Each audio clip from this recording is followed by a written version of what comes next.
ሰላም ጤና ይስጥልኝ። በሌላ ኤፒሶድ መጥቻለሁ። አቤሰሎም ሳምሶን ነኝ።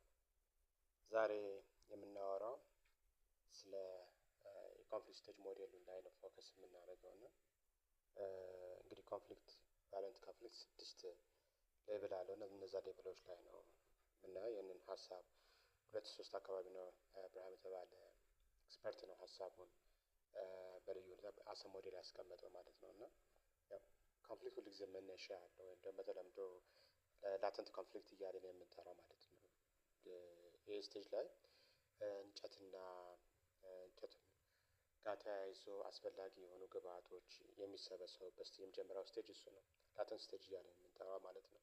እዚህ ስቴጅ ላይ ማቴሪያሎች በሚሰበሰቡበት ሰዓት ላይ አስ ፒስ ቢልድ ምንድነው ማድረግ ያለብን የሚለው ነገር መሰብሰባቸውን ካስተዋልን በኋላ እንዳይገናኙ የማድረግ ወይም ደግሞ መሰብሰቡ ልክ አለመሆኑን በዛ ደረጃ ነገሮችን ልናይ ወይም ደግሞ ልንጥር የሚገባው ተው ልክ አይደለም የሚል አይነት መልእክት የመጀመሪያው ስቴጅ ላይ ምክንያቱም ላተንት ስቴጅ ስለሆነ ማለት ነው። እዛ ላይ ሰዎች ወደ ዳያሎግ እንዲመጡ ወደ ዲስከሽን ወደ ዲቤት እንዲመጡ ነገሮችን ማመቻቸት መቻል አለብን ማለት ነው። ስለዚህ የጡዘት መጠኑ ወደ ቀጣዩ ስቴጅ እንዳይሄድ ጥረት ማድረግ ይኖርብናል ማለት ነው። ይሄን ስቴጅ ካለፈ ቀጣዩ ስቴጅ የሚሆነው ያው በተወሰነ መልኩ ኮንፍሊክት የሚታይበት ሁኔታዎች ኢመርጅ ማድረግ ይጀምራሉ። ደግሞ ኮንፍሊክት ፊዚብል መሆን ይጀምራል። እዚህም እዛም የሚታዩ ግን ያልተሰላሰሉ ሁኔታዎች ያማል እንጨቱና ክብሪቱ ተገናኝተዋል ማለት ነው። ግን እሳቱ ገና ኤርሊ ስቴጅ ላይ ነው እና አልተቀጣጠለም ግን የመቀጣጠል ስሜትን እያሳየ ነው እና እዚህ ሰዓት ላይ ምንድነው መሆን ያለበት ነው።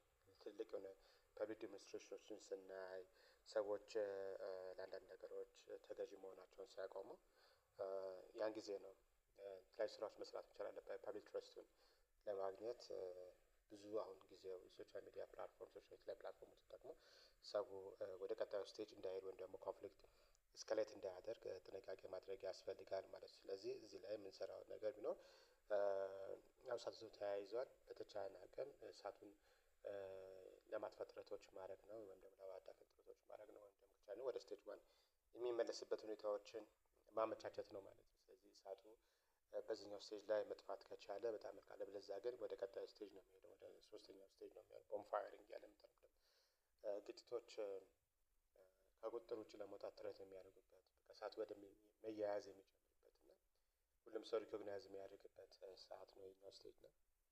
ጉዳቶችም የሚታዩበት ኒው ኖርማል እየሆነ የሚመጣበት ሁኔታ ነው። ኮንፍሊክት በቃ ኖርም በቃ ነው እዚህም እዛም አለ ኦኬ አክሰፕት ከዛ በኋላ ጥያቄው እንዴት እንውጣ ነው። እዚህ ሰዓት ላይ እሳቱ ተያይዟል በተቻለ አቅም ቢቻል ሰዓት ላይ እሳቶችን የመለያየት ስራዎችን መስራት መቻል አለባቸው።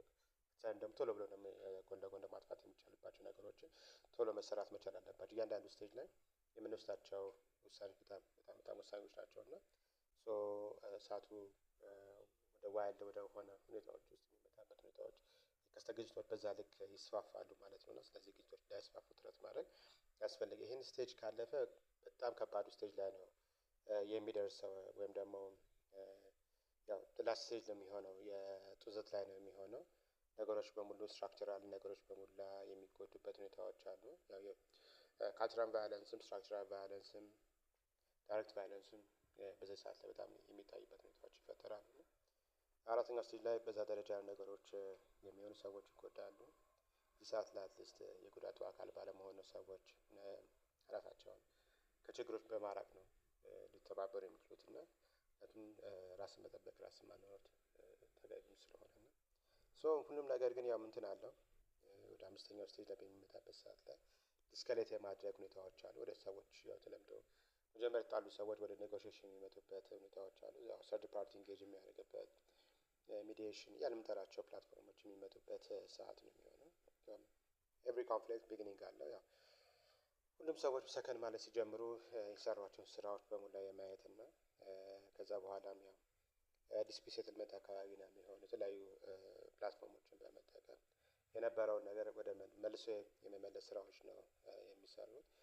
ያው ሄዶ ሄዶ ግን የመጨረሻ የሚሆነው ያው ስቴጅ 6 ለምታው ያው እሳቱን ይከስማል። ያው ፖስት ኮንፍሊክት ሪኮንስትራክሽን ነው የሚሆነው። በዚህ መልኩ ነው እና በምክር የሚሆነው ግጭቶች ሳይነሱ ማጥፋት እንድንችል ነው። ዛሬ ስለነበረን ቆይታ አመሰግናለሁ። መልካም ቀን